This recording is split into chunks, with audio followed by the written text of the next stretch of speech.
Welcome বন্ধুরা, তোমাদেরকে আমাদের চ্যানেল ইওর বং পাঠশালাতে স্বাগত জানাই। অলরেডি গতকালকে আমি প্রবলেম সেটের প্রথম 5টা কোয়েশ্চেনের সলিউশন, বেসিক্যালি সলিউশন না, হিন্টস আপলোড করে দিয়েছিলাম, ডেসক্রিপশন বক্সে দিয়ে দিয়েছিলাম উত্তরগুলো। আজকে আমি হাজির হয়েছি প্রবলেম সেটের বাকি কোয়েশ্চেনগুলোর হিন্টস নিয়ে। তো দেরি না করে চলো দেখা যাক সলিউশনগুলো। তো হাজির হয়েছি পরের অঙ্ক নিয়ে, 5 দাগের অঙ্ক। 5 দাগে যারা ক্রিকেট খেলা তাদের অঙ্কটা আমার খুব ইন্টারেস্ট লেগেছে। আমি জানি যে তোমার কাছে 30 মিটার পার সেকেন্ড বেগে একটা বল ছুটে আসছিল দক্ষিণ দিক থেকে। তুমি সপাট বলটাকে মারলে বলটা উত্তর দিকে 20 মিটার পার সেকেন্ড বেগে গতিশীল। এখানে প্রথম প্রশ্ন বেগের পরিবর্তন কত, সেকেন্ড প্রশ্ন ত্বরণ কত, সময়টা দিয়ে দিয়েছে। খুব সোজা অঙ্ক। দেখো বলটা আসছিল 30 মিটার পার সেকেন্ড, ভিটা হচ্ছে 20 metre per second. But problem হচ্ছে রাশিটা বেগ, এটা একটা ভেক্টর রাশি, এর যখন যোগ বিয়োগ করতে হবে দিকটাও ভাবতে হবে। যেহেতু ভি আর ইউ দুটো উল্টো দিকে, তাহলে কিন্তু তোমার ভিটাকে পজিটিভ ধরলে ইউ ভিটাকে পজিটিভ ধরলে ইউটাকে মাইনাস ধরতে হবে। মানে যদি তুমি দক্ষিণ দিকটাকে তোমার দিক ধরে নাও তাহলে এটা পজিটিভ এটা নেগেটিভ হবে, আর উল্টোটা ধরলে এটা পজিটিভ এটা নেগেটিভ হবে। মানে basically u equals to minus 30 হবে। ঠিক আছে, তাহলে বেগের পরিবর্তন মানে তোমাকে কি করতে হতো, v মাইনাস ইউ। এটা 1 নাম্বার প্রশ্নের উত্তর। তাহলে 20 মাইনাস মাইনাস 30, 20 প্লাস 30 সমান সমান 50। এই বিকল্পটা বসবে 5 সেকেন্ড। এটা হচ্ছে তোমার বেগের পরিবর্তন কত হলো। খালি এখানে একটা এটাই দুটো উল্টো দিকে, তাই মাইনাস এখানে অ্যাপারেন্টলি দুজনের মাঝে একটা মাইনাস সাইন আসবে। এটা মাইনাস ওটা মাইনাস, দ্যাট ডাজন্ট ম্যাটার, তার জন্য টোটাল একটা মাইনাস সাইন আসবে। আর ত্বরণ হবে, আগের সময়টা বলে দিয়েছে, t টা বলে দিয়েছে 0.02। আমরা জানি a ত্বরণ সমান সমান v u t। তো v u আমি বের করে রেখেছি, t দিয়ে ভাগ করে দাও, ত্বরণ বেরিয়ে যাবে। খুব সোজা অঙ্ক। খালি একটাই কাজ, এখানে ওই v আর u এর দিকটা আলাদা, সো অ্যাপারেন্টলি একটা মাইনাস সাইন আছে, দুটোকে যখন বিয়োগ করতে হবে তার আসলে যোগ হয়ে যাবে। ওকে, দেখো এখানে পুরো ভীষণ সোজা। তোমাকে s এর একটা এরকম রাশিমালা দিয়েছে, মানে s টাকে t এর ফাংশন হিসেবে বলে দিয়েছে। সেখানে তোমাকে বেগ আর ত্বরণ বের করতে বলেছে 3 সেকেন্ড পরে। মানে বেসিক্যালি তুমি যখন বেগ আর ত্বরণটা বের করবে সেক্ষেত্রে t ইকুয়ালস টু তোমাকে বসাতে হবে 3। এবার দেখো অলরেডি তোমাদেরকে কলম ভিতরে আমি বলেছিলাম যে v equals to ds dt। মানে v মানে হচ্ছে সরণের হার, হার মানে ডেরিভেটিভ করতে হয়। তো হার মানে কার কার হার না সরণের হার, তাহলে ডেরিভেটিভ কার করব, সরণের ডেরিভেটিভ করব। So v equals to ds dt করব। তো ds dt করি, ds dt করলে যেটা পাবো 2। দেখো আমি এটা লিখে রাখি পাশে, তোমাদের বুঝতে সুবিধা হবে। আর dx x to the power n, এর ডেরিভেটিভ হয় a into x to the power n minus 1। এটা ডেরিভেটিভ ফর্মুলা। আর কনস্ট্যান্ট রাশি এর সঙ্গে গুণ থাকলে, যদি ধরো c কনস্ট্যান্ট গুণ থাকে, সেটাকে যে c হিসেবে বেরিয়ে আসে। ঠিক আছে, এটা হচ্ছে x টু দি পাওয়ার, এটা ফর্মুলা। তো দেখো এখানে দুইটা কনস্ট্যান্ট রাশি টাক করে আগে চলে আসবে। t কিউব, t কিউবে মানে n এর মান 3। ওকে, তাহলে এইটা দাঁড়াচ্ছে 8 প্লাস প্লাস না মাইনাস চিহ্ন আছে মাইনাস 4 টা আবার কনস্ট্যান্ট বেরিয়ে এলো, t স্কয়ার, তার মানে n মানে 2, 2 মাইনাস 1 প্লাস 3, t 1 মানে 1, t to the power 1, t মানে কামাতে কিছু নেই, মানে 1 আছে, এই যেখানে দাঁড়ালো। দেখো আমি সিম্পল ফর্মুলাটা ইউজ করেছি, n x to the power n minus 1, আর কিচ্ছু করিনি কিন্তু। প্রত্যেকটা জায়গায় n মানে ঘাতে কত বসেছে সেগুলো আগে লিখেছি, আর মাইনাস 1 করে ধরে লিখেছি। তো দেখো এখানে 6 t স্কয়ার মাইনাস 4 দুগুণ 8 t প্লাস 3, t 1 minus 1 মানে 0 মানে 1। ঠিক আছে, এইটা হচ্ছে v এর এক্সপ্রেশন। মানে s যেমন x এর এক্সপ্রেশন এটা ছিল, v এর এটা এক্সপ্রেশন। এবার এক্সপ্রেশন বের করলে তোমার কাজ শেষ হবে না, তোমাকে t 3 এর ভ্যালু বের করতে হবে। নাও এই এক্সপ্রেশনটা থাকলো, তুমি যখন a বের করবে তখন কিন্তু এই এক্সপ্রেশনটা ডেরিভেটিভ করবে। বুঝতে পারছি, কারণ তোমাকে ডেরিভেটিভ করতে গেলে t এর একটা ফাংশনের ডেরিভেটিভ করতে হবে। তুমি 5 6 এরকম একটা সংখ্যার ডেরিভেটিভ করতে পারবে না। তাহলে তোমাকে যখন ত্বরণ বের করতে হবে, ত্বরণ মানে বেগের হার, হার মানে ডেরিভেটিভ, কার ডেরিভেটিভ, কার হার না বেগের হার, তাহলে ডেরিভেটিভটা কার, v এর ডেরিভেটিভ। তাহলে v এর একটা এক্সপ্রেশনের ডেরিভেটিভ করতে হবে, দিস ইজ দ্য এক্সপ্রেশন। এই এক্সপ্রেশনটা ডেরিভেটিভ করে তুমি ডিভিডেটিভ বের করবে ইউজিং দ্য সেম ফর্মুলা। এটা আমি করে দেব না, তোমরা এটা করবে, করার পরে আবার t এর মানটা বসাবে। এটা হচ্ছে এই গল্পটা। কিন্তু আমাকে যদি t 3 সেকেন্ডে বের করতে বলেছে, তাহলে আমাকে কি করতে হবে, এখানে t এর মান বসাতে হবে। তাহলে 6 into 3 square minus 8 into 3 plus 3, calculation করে তোমাদের যা আসবে সেটা করে ফেলবে। এটাই হচ্ছে t equals to 3 সেকেন্ডে বেগের মানটা। আর সেম ভাবে ত্বরণের মানটা বের করতে গেলে a equals to dv/dt করতে হবে, v এর এক্সপ্রেশনটা তোমাকে ডেরিভেটিভ করতে হবে। ওকে, করার পরে t এর সেখানে t equals to 3 বসিয়ে দেবে, দিলে অঙ্কটা হয়ে যাবে।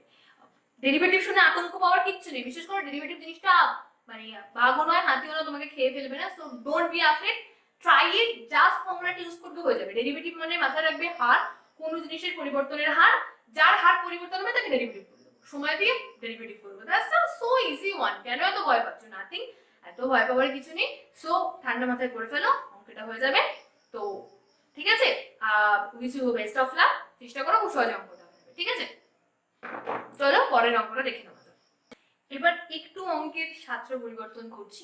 7 নম্বর প্রশ্ন। 7 নম্বর প্রশ্নে যেটা বলা হয়েছে আগের অঙ্কগুলোর সাথে খুব আহামরি কিছু পার্থক্য নয়, সেটা হচ্ছে উল্লম্ব গতি। আগের দিন তোমাদেরকে বলেছিলাম উল্লম্ব গতি মানে মহাকর্ষের অধীনে কোনো বস্তুর ওঠা নামার গতিটাকে আমরা উল্লম্ব গতি বলি। বেসিক্যালি একমাত্রিক গতির সমীকরণগুলো একটু চেঞ্জ হয়ে, দেখো আমি বোর্ড মুছিয়ে আমি জাস্ট ওভাররাইট করে লিখে দিয়েছি।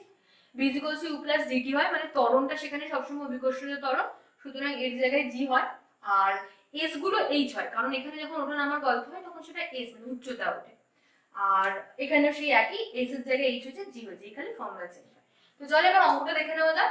বলছে একটি বেলুন থেকে একটি বস্তুকে ছেড়ে দেওয়ার 30 সেকেন্ড পর সেটি মাটি ছিল। ঠিক আছে, এবার দেখো কেস 1 কেস 2 আছে। আমি প্রথমে কেস 1টা বলছি। কেস 1 এ বলেছে বস্তুটাকে যখন ছেড়ে দেওয়া হলো তখন বেলুনটা স্থির অবস্থায় ছিল। তার মানে কি, বেলুনটা যদি স্থির অবস্থায় থেকে থাকে, বস্তুটাকে যখন ছাড়া হচ্ছে বস্তুটারও প্রাথমিক বেগ 0। বাংলা কথা হচ্ছে এটা, কেস 1 এ বলে দিয়েছে বস্তুটার প্রাথমিক বেগ 0।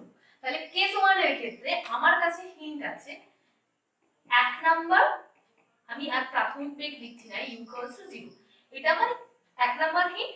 2 নাম্বার হিন্ট হচ্ছে সময় t = আমার কাছে 30 সেকেন্ড।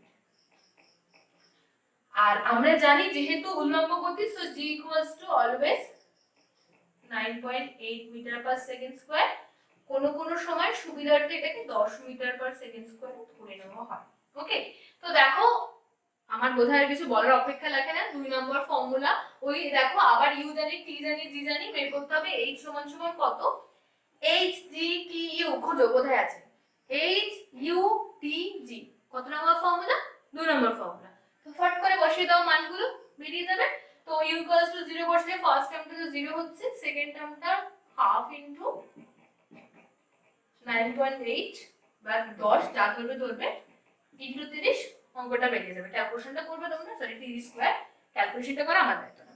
ঠিক আছে, প্রথম অঙ্কটা ভীষণ সহজ। তো দেখো কেস 2 তে একটুখানি আলাদা গল্প আছে। কেস 2 তে খালি প্রাথমিক বেগটা 0 নয়, প্রাথমিক বেগটা কত এখানে একটু ঝামেলার। u = 100 সেন্টিমিটার/সেকেন্ড। এবার চাইলে তোমরা এটাকে এখানে মিটারে কনভার্ট করে নিয়ে করতে পারো, সেক্ষেত্রে g এর মানটা তোমরা 9.8 বসাচ্ছ। আর যদি তোমরা সেটা না চাও, এটাকে সেন্টিমিটারে রাখতে চাও, তাহলে g এর মান 980 করবে। That's doesn't depends on me, but মাথায় রাখবে u যদি সেন্টিমিটারে বসাও, সেন্টিমিটার/সেকেন্ডে বসাও, g টাও তোমাকে 980 সেন্টিমিটার/সেকেন্ড স্কয়ার বসাতে হবে। ওকে, তো এইখানে প্রবলেম সেটা নয়, প্রবলেম যেটা হচ্ছে দেখো বলেছে উপরের দিকে উঠছে, কিন্তু দেখো বস্তুটাকে যখন তুমি ছেড়ে দিলে তখন কিন্তু সে নিচের দিকে নামবে, তার কারণ পৃথিবীটাকে নিচের দিকে টানছে। ঠিক আছে, তাহলে যতই বস্তুটা যখন ছাড়ছো একটা বেগ থাকলেও বস্তুটা নিচের দিকে নামছে। কিন্তু দেখো বস্তুর মন্দরটা, সরি ত্বরণটা কাজ করছে নিচের দিকে, আর বস্তুর বেগটা কাজ করছে উপর দিকে, তাহলে দুটো উল্টো দিকে। তাহলে দেখো এখানে একটা অ্যাপারেন্টলি মাইনাস সাইন আসবে। যেহেতু বেগটা আমার উল্টো দিকে, তাই আমি u = লিখবো -100 সেন্টিমিটার/সেকেন্ড। বুঝতে পেরেছি? ত্বরণটা নিচের দিকে কাজ করছে, বেগটা আমার উপরের দিকে কাজ করছে, যেহেতু দুটো উল্টো দিকে, তাই এখানে একটা অ্যাপারেন্টলি u এর আগে আমি মাইনাস সাইন দেব। বাকি সবকিছু সেম, t = এখানেও 30 সেকেন্ড, আর g = 980 ধরো, যদি মানে ইউনিটটা চেঞ্জ না করে থাকো, আমার মতো রেখে থাকো, তাহলে h = তোমার হবে ut, utটা -100 * 30 + হাফ, g মানে 980 * t স্কয়ার, t স্কয়ার মানে 30 স্কয়ার। ক্যালকুলেশন করো, উত্তর বেরিয়ে যাবে। ওকে, আমি তোমাদের প্রত্যেকটা অঙ্কের উত্তরই ডেসক্রিপশন বক্সে আবারও দাগ নাম্বার দিয়ে দেবো, যাতে তোমরা উত্তরটা মেনে নিতে পারো। ওকে, তো আই হোপ বুঝতে পেরেছো পার্থক্য, যে প্রথমটা স্থির ছিল, কোনো ঝামেলা নেই, সিম্পল হয়েছে। কেস টুর ক্ষেত্রে সমবেগে উপরের দিকে উঠছে, সমবেগটা নিয়ে সমস্যা ছিল না, u=100 হতো, যেহেতু এখানে উপরে উঠছিল বলেছে, তার মানে যখন বস্তুটাকে ছাড়া হয় বস্তুটার গতিশীল উপরের দিকে, টানটা পড়ছে নিচের দিকে, so that are the opposite one. Okay, তো সেক্ষেত্রে সেই জন্য এটা মাইনাস সাইন আমি এখানে যোগ করেছি। ওকে, ঠিক আছে, মোটামুটি আশা করছি তোমাদের কাছে এটা সম্পর্কে ধারণা ক্লিয়ার। চলো যাওয়া যাক পরের অঙ্ক। আমরা এবার পরের অঙ্কটা নিয়ে চলে এসেছি। এখানে দেখো 8 নম্বর অঙ্ক, একটা ট্রেনের অঙ্ক বলেছে। একটা ট্রেন যাত্রা শুরু করে 0.2 মিটার পার সেকেন্ড স্কয়ার ত্বরণ নিয়ে 1 মিনিট চললো, ঠিক আছে, তারপরে সমবেগে 5 মিনিট চললো, তারপরে ব্রেক কষে 0.3 মিটার পার সেকেন্ড স্কয়ার মন্দন সৃষ্টি করে পরের স্টেশনে গতিহীন হলো। স্টেশন দুটির মধ্যে দূরত্ব কত? আবারও সেই পুরনো গল্প। প্রথম কথা, যাত্রা শুরু করলো, তার মানে আমি অন্য পেন ইউজ করি। যাত্রা শুরু করলো মানে কি, তার প্রাথমিক বেগ, এই ক্ষেত্রে প্রাথমিক বেগ u=0, এটা ত্বরণ। আচ্ছা, তারপরে সময়টা 1 মিনিট মানে 60 সেকেন্ড, আর সমবেগে 5 মিনিট চললো, এটাকেও সেকেন্ড করে নিতে পারবো। তারপরে মন্দনটা জানি, আর গতিহীন হলো জানি, আমাকে প্রত্যেক ক্ষেত্রে দূরত্ব বের করতে হবে। তো দেখো আমি যদি ছবিটা কিভাবে আঁকি, এ হচ্ছে প্রথম স্টেশন, এ থেকে যখন ট্রেনটা ছাড়ছে তখন তার প্রাথমিক বেগ u-টা 0, কারণ যাত্রা শুরু করবে। ওকে, আর ত্বরণটা আমি লিখিনি, ত্বরণটা হচ্ছে 0.2 মিটার পার সেকেন্ড স্কয়ার। তাহলে দেখো আর কত মিনিট চলেছে, 1 মিনিট সমান সমান হচ্ছে 60 সেকেন্ড। তাহলে দেখো তুমি কিন্তু খুব সহজেই প্রথমে 1 মিনিটে কতটা দূরত্ব পেয়েছে বের করতে, ঠিক আছে, বের করে ফেলতে পারবে। ফর্মুলাটা কি না, s1 দেখো সরি এখানে s টা মুছে গেছে, ut plus half at square is u=0, আর হাফ এও তুমি জানো 0.2 t স্কয়ার 60 স্কয়ার, বেরলে তোমার কাছে s1 বেরিয়ে যাবে, খুব সোজা। প্রশ্ন হচ্ছে পরের ক্ষেত্রে, প্রশ্ন দেখো তারপরে বলেছে 1 মিনিট চললো, চলার পরে বলেছে এরপরে সমবেগে 5 মিনিট চললো। এখন তোমাকে সমবেগে বলেছে মানে তারপরে ক্যালকুলেশন করতে গেলে s2 টা বের করতে গেলে তোমাকে সিম্পলি v * t করতে হবে। সমবেগ মানে ত্বরণ নেই, তারপরে এই টার্মটা 0, তাহলে v * t মানে বেগ ইনটু সময় করলে তোমার দূরত্ব বেরিয়ে যাবে। কিন্তু সেক্ষেত্রে তোমার সমস্যাটা হচ্ছে, এখানে তো তোমার প্রাথমিক বেগ 0 বলে দিয়েছিল, এখানে এই যে v বেগে যাচ্ছে, এই বেগটা তোমার প্রশ্নে বলা নেই, এই বেগটা তোমাকে বের করে নিতে হবে। কি করে বের করে নেবে? আগের বলা তথ্য থেকে। দেখো 0 থেকে ট্রেনটা যাত্রা শুরু করেছে, কত ত্বরণে গেছে তুমি জানো, এবং কত সময়ে গেছে সেটাও জানো, মানে তুমি u জানো, আমি এখানে লিখছি u জানো, t জানো, এই দুটো তথ্য তোমার হাতে রয়েছে, এও তুমি জানো, u a t তিনটেই তুমি জানো। দেখো ট্রেনটা এখান থেকে 0 বেগে যাত্রা শুরু করে ত্বরণ নিয়ে v বেগ হলো, সেই ভিড় পরের বেগে সমবেগে সে পরের এক্সট্রা দূরত্বটা যাবে, সেটাই তো স্বাভাবিক, নিশ্চয়ই এক্সট্রা করে কেউ একটা বেগ যোগ করে দেবে না।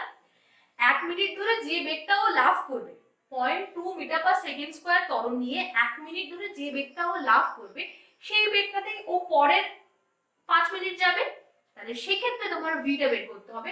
এই ফর্মুলাটা দিয়ে u v u at, যেখানে u হচ্ছে এটা, a এটা, t এটা, খুব সহজে সেখান থেকে তোমার v আচ্ছা এটা 5 মিনিট সমান হচ্ছে 300 সেকেন্ড, ঠিক আছে, তাহলে v u মানে 0, তাহলে a * t, এই ফর্মুলা লাগিয়ে এখান থেকে v টা বের করে ফেলতে পারবে। once you have the v, মানে v টা তোমার একবার বেরিয়ে গেলে তুমি h t v * t করে ফেলবে। বুঝতে পেরেছো? ট্রেনটা 0 বেগ থেকে যাত্রা শুরু করেছিল, করে 1 মিনিট একটা ত্বরণ নিয়ে গেল, তাহলে একটা বেগ হয়েছে, এখন 1 মিনিট পরে সে আর 0 বেগে নেই, তার একটা বেগ হয়েছে, সেই বেগটা আমি বের করে ফেলতে পারি এই ফর্মুলা কাজে লাগিয়ে। এবার বলছে ট্রেনটা পরের 5 মিনিট ওই বেগটাতেই দৌড়লো, তাহলে তুমি v টা যখন বের করে ফেলতে পারলে এই ফর্মুলা কাজে লাগিয়ে, তারপরে গল্পটা তোমার কাছে খুব ইজি, তুমি ওই v বেগটা দিয়ে কতটা সময় গেছে তুমি জানো, v * t করলে পরবর্তী s2 দূরত্বটা পেয়ে যাবে। আমি ক্যালকুলেশন করে দিচ্ছি না, হিন্টস দিচ্ছি, তোমরা নিজেরা ক্যালকুলেশন করবে। ওকে, আচ্ছা থার্ডলি দেখো তারপরে অঙ্কটা আরো ট্রিকি। তারপরে বলেছে ব্রেক কষে গাড়িটা থামলো গিয়ে সোজা পরের স্টেশনে। দেখো এতক্ষণ পর্যন্ত কিন্তু তোমাকে সময়টা দিয়ে দিচ্ছিল, ঠিক আছে, এইখানে এসে তোমার সাথে আসল গেমটা খেললো। এখানে এসেই তোমাকে বলে দিল আমার বেগ, মানে অন্তিম বেগটা বলে দিল থেমে গেছে মানে, আর প্রাথমিক বেগটা অবশ্যই ভি, কারণ সমবেগে এতক্ষণ চলছিল, মানে এখান থেকে যে ভিটা বেরিয়েছিল সেই বেগে চলছিল। আমি একটা কাজ করি, এখান থেকে বেগটা বের করে নিই, তাহলে আমার সুবিধা হবে। হ্যাঁ, এইখানে ভিটা হবে এ মানে হচ্ছে 0.2 আর সময়টা ছিল 60, তার মানে 12 এইটা, হ্যাঁ 12 মিটার পার সেকেন্ড। এটা আমি যদি ক্যালকুলেশন ভুল না করতে 12, হ্যাঁ ঠিক আছে, ঠিক আছে। এটা হচ্ছে আমার এখানে এই সমবেগে চলেছিল কত বেগ নিয়ে, 12 মিটার পার সেকেন্ড নিয়ে। এবার দেখো যখন ও ব্রেক করছিল তখন ওর প্রাথমিক বেগ কিন্তু u = 12 মিটার, মানে এটা s3 এর ক্ষেত্রে, কারণ এক্সট্রা বেগ তো কিছু নেই, প্রথমে শূন্য ছিল, অ্যাক্সেলারেট করলো, 12 মিটার পার সেকেন্ড বেগে পৌঁছলো, পৌঁছে কি করলো, সমবেগে যাওয়া শুরু করলো, কোনো ত্বরণ নেই, কিচ্ছু নেই। তাহলে পরের 5 মিনিট ধরে কনস্ট্যান্ট 12 মিটার পার সেকেন্ড বেগে গেছে। এইবারও ব্রেক করলো, ব্রেক করলো মানে কি বেগটা আস্তে আস্তে কমবে, কমে কমে কমে কমে শূন্য হবে। তোমাকে কিন্তু থার্ড কেসে ত্বরণটা দিয়ে দিয়েছে, কিন্তু কোথাও বলে দেয়নি কত সময় লাগলো পৌঁছতে, কিন্তু তোমাকে বলেছে পরের স্টেশনে গতিহীন হলো। গতিহীন হলো মানে তুমি কিন্তু জানো v = 0, তুমি ভি জানো, ইউ জানো, এ জানো। এ জানো, এ বলে দিয়েছে 0.3 মিটার পার সেকেন্ড স্কয়ার। বলো তো এর মধ্যে কোন ফর্মুলাটা কাজে লাগবে? দেখো এটা কাজে লাগাতে গেলেও টি দরকার, এটাও টি দরকার, এটা রয়েছে, দেখো কোনো টি নেই, শুধু এস জানি না, ভি জানি, ইউ জানি, এও জানি। বসে দাও, দেখি বসে কি দাঁড়ায়, ভি স্কয়ার মানে 0 স্কয়ার, আচ্ছা মন্দন হয়েছে মানে -2s হবে, ওকে। তাহলে 12 স্কয়ার মাইনাস 2 ইনটু a মানে 0.3 ইনটু s, এসটা আমি জানি না।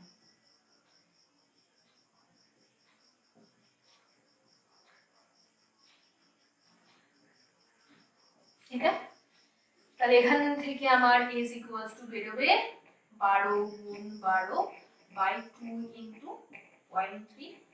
আমি ক্যালকুলেশনটা পুরোটাই করে দিলাম।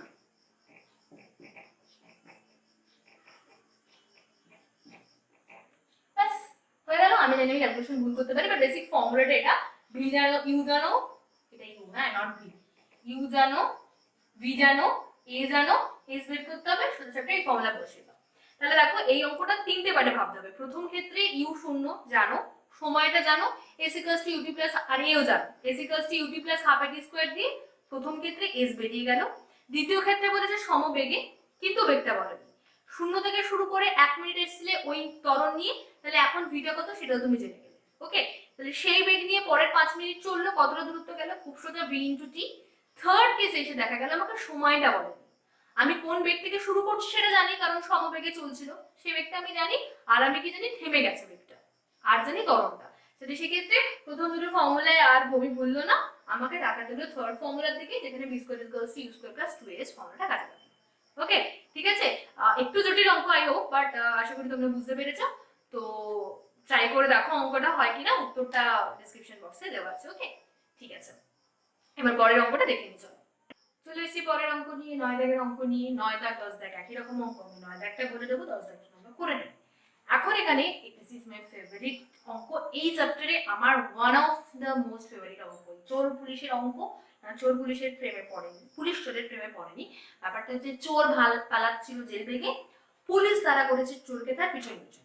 এখন ব্যাপার হচ্ছে পুলিশের জিপ বেগে যাচ্ছে, চোর প্রথমে বোধহয় দৌড়ে পালাচ্ছিল, তারপরে একটা সাইকেল পেয়েছে। তো পুলিশের জিপটা যখন ওর থেকে ডি দূরত্বে আছে, সেই অবস্থায় অঙ্কটা মুখস্থ হয়ে গেছে বলে বলে আর কি। তো ডি দূরত্বে যখন চলে এলো জিপটা, তখন একটা পেয়ে গেছে, কারণ সাইকেল প্যাকেট ছিনিয়ে নিয়ে একেবারে তরণ নিয়ে ঝাঁপিয়ে পড়ছে। এখন বলছে পুলিশের ড্রাইভারের বেগ কত হবে, ন্যূনতম কত হতে হবে, হলে যেন সে চোরটাকে ধরতে পারে। আর এখানে একটা জিনিস বোঝো, পুলিশ কখন চোরটাকে ধরতে সমর্থ হবে, যখন পুলিশ ধরো টি সময় পরে, আমি ধরে নিচ্ছি যে টি সময় পরে পুলিশটা চোরটাকে ধরতে পারছে, ঠিক আছে। টি সময় পরে যদি পুলিশ চোরকে ধরতে পারে, টি সময় দেখো পুলিশ গেছে এই দূরত্বটা, চল বি সমবেগে যাচ্ছে, আর চোর কিন্তু গেছে শূন্য থেকে শুরু করেছে, তার মানে s = ut plus half at square এর u0 half into a into t square, এই দূরত্ব গেছে। এখন এটা চোরের দূরত্ব sc আর sp। এখন দেখো সমস্যাটা কোথায়, পুলিশ চোরের থেকে অলরেডি d দূরত্ব পিছিয়ে আছে, ঠিক আছে। তাহলে পুলিশকে যদি দ্বিতীয় সময় চোরকে ধরতে হয়, তাহলে পুলিশকে কিন্তু শুধু চোর যে পরিমাণ দূরত্ব গেছে সেইটুকু পরিমাণ দূরত্ব গেলে হবে না, তার সঙ্গে তাকে এক্সট্রা এই ডি দূরত্বও যেতে হবে। তার মানে পুলিশ তখনই চোরকে ধরতে পারবে, ধরো চোর আর পুলিশের মধ্যে প্রথমে 10 মিটার দূরত্ব ছিল, ঠিক আছে, এবার 5 মিনিট পরে পুলিশটা চোরকে ধরেছে, 5 মিনিটে চোরটা 5 মিটার গেছে, কিন্তু পুলিশকে কিন্তু 10 প্লাস 5 15 পুরোটা যেতে হবে। মানে প্রথমে দুজনের মধ্যে দূরত্ব ছিল ডি, যদি ছবিটা আমি আঁকি, প্রথমে দুজনের মধ্যে দূরত্বটা ছিল ডি, এখানে পুলিশ এখানে চোর, ঠিক আছে। এইবার দেখো পরবর্তী টি সেকেন্ড সময় চোরটা এতটা এগিয়েছে, এটা চোরের অতিক্রান্ত দূরত্ব যেটা আমি এসসি লিখেছি, ঠিক আছে। এবার দেখো পুলিশটাকে যদি চোরটাকে একই টি সময় ধরতে হয়, তাহলে একে পুরো মোট এই দূরত্বটা যেতে হবে, তাহলে কি করে ধরবে, চোর তো বেরিয়ে চলে যাবে। তাহলে বেসিক্যালি আমার এইটা সমান সমান ভি ইনটু টি সমান সমান হবে হাফ এ টি স্কয়ার প্লাস ডি। এইবার এটাকে আমি মোটামুটি দ্বিঘাত সমীকরণের আকারে নিয়ে যেতে যদি পারি, এ টি স্কয়ার প্লাস না মাইনাস হবে, ক্যালকুলেশনটা বুঝতে পারবে তোমরা, প্লাস 2d ইকুয়ালস টু 0। এটা দ্বিঘাত সমীকরণের আকার, আমি 2 দিয়ে গুণ করেছি, এই পাশাপাশি করেছি, তাই এটা দ্বিঘাত সমীকরণ।